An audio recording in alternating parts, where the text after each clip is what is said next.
We will be moving down through the columns primarily, but the cards are actually quite mutable and they can be transposed through any area of the reading as well. So we'll start with that first one, and it's got the Seven of Swords, then the third eye chakra, and then Master Buddha, increased awareness. And he also says deep connection and trust your inner voice. So it would have seemed to me when you got that first card, the Seven of Swords, there is possibly something or someone around you who isn't particularly trustworthy, or who is possibly doing things behind your back, or maligning either you in a certain way or maligning possible events or occurrences around you.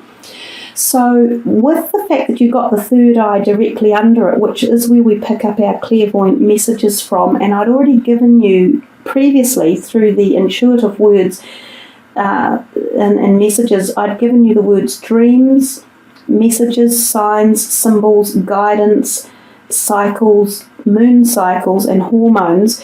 I think they're telling you very much to use your gut feeling and your inner instinct and your knowing when you are dealing with any situations that may seem a little bit dodgy or circumspect or not above board or hiding things or hidden agenda in the month of April for you.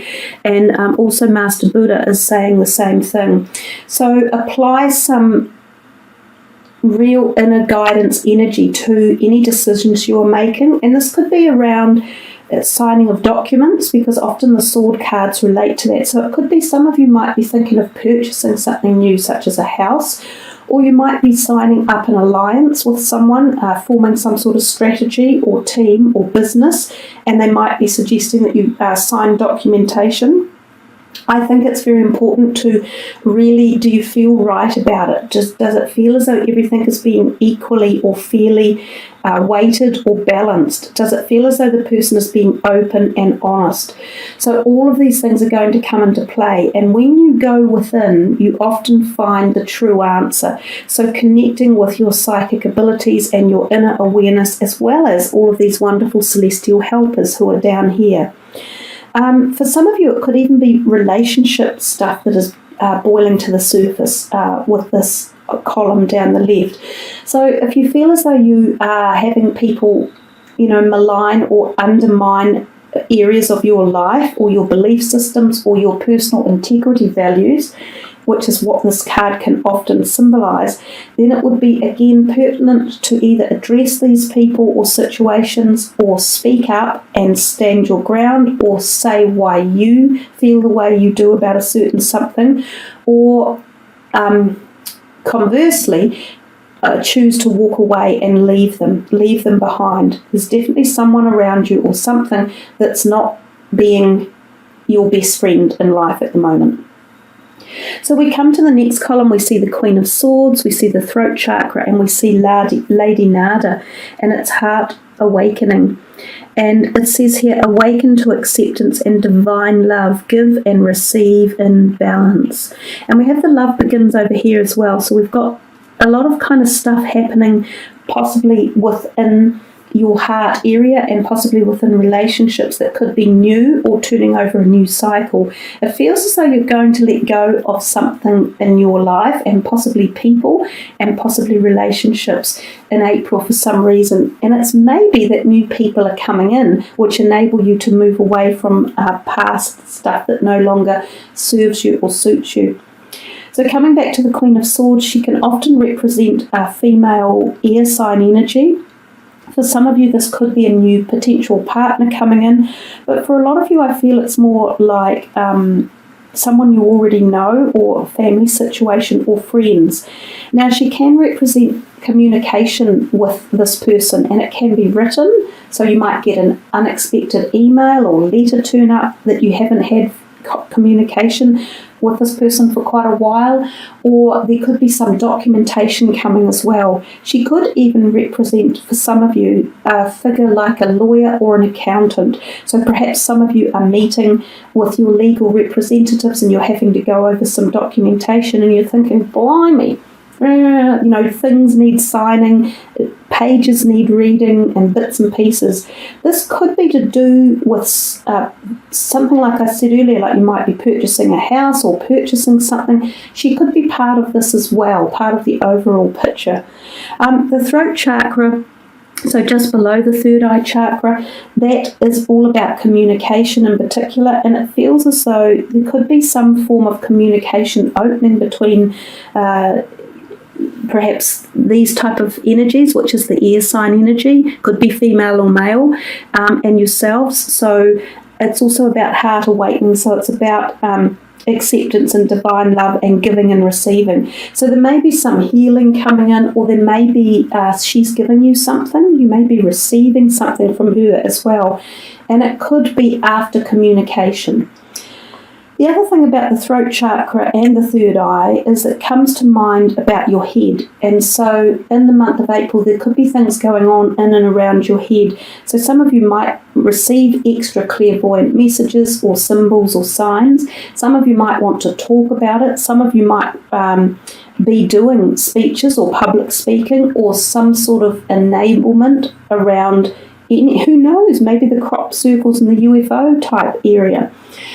Some of you need to have your throat looked at as well, and this could be teeth or throat issues like a flu or a cold or a virus. Some of you it's thyroid, because sometimes it's in the back of the neck, needing to relieve tension that could cause headaches. So that could be blockages in your neck area of your spine, and you could have massages and go for like osteopath, where they crack your neck. Some of you might be needing to do that as well. So those are the things that come up in my mind's eye about your head. It's definitely about paying attention, receiving awareness, having activation, and being opened for a lot of you as well. So we'll move on to this one, the 10 of Swords. So we go from 10 to 1, which is the complete cycle in the numerology, if you like, of the tarot deck. And this would be like the Ace of Cups. So it's actually, traditionally, when you look at it, it's a very beautiful card to receive in a reading. It has the picture of a cup, a beautiful chalice, with a dove above it, putting in like a golden glowing or silver glowing orb, and then beneath it is this beautiful lotus flower that's often blooming. It is a beautiful card, and it often means that, or symbolizes energy and love and protection from above, from celestial realms, from the creator, from source point, and it is about love and harmony and new beginnings, sometimes conception and fertility. So this card obviously means all of the same of those things as well. And we see the harvest, or the crescent moon, on Diana's head. So this could reference the moon cycles in the month, and I did talk about the moon cycles for you guys. So there could be something in April around that full moon period, which is generally where Easter falls, where you find this beautiful love kind of zone happening. It could be very cathartic, and it could be very spiritual, and it could even be religiously related. You might just find this wonderful presence of warm, enveloping love coming into your life. And it could be about a new cycle you're going through, or a new cycle you are about to begin. For some of you, this could be conception of a pregnancy. It could be conception of a brand new love. And this is a very deep spiritual love here. This is a love of soulmates, and it can be for business or for romance, or even just great friendships that evolve. So down here she says, focused intention. Think about what you desire, set your sights high, and expect the best possible outcome. So Diana is a very strong energy. She's very forceful, a little bit like the Aries energy. She's almost symbolises that kind of fire sign female energy, just like, I'm not giving in, I won't give up, I have this strength, I will get through. And this is also what the 10 of Wands up here represents as well. It represents a long journey of passion and knowledge and learning, and feeling as though you might have taken on more than you could cope, but gathering together all of your portions of your life, like all of the things I've just mentioned, harnessing them together and crossing some sort of finishing line. So it's as if some cycle you've been on, and creative and passionate, could be about your career as well, that you've been heartfelt with, has come to a completion, and you've learned a lot, and you're turning into this new evolution of whatever it is that particularly is in your mind or zone for now. Now remember, these are general readings, so for every one of you this will be a different thing that we're referring to. But there is great strength, because this is the card of strength and of finality and of finishing it and of achieving it. And she also has great strength, and she will not back down, and she will not bend. And she's saying remain strong and firm and focused, because you're getting what you want. And somehow this wonderful spiritual accolade of love and giving and openness and newness is coming in to balance out the cycle of finishing.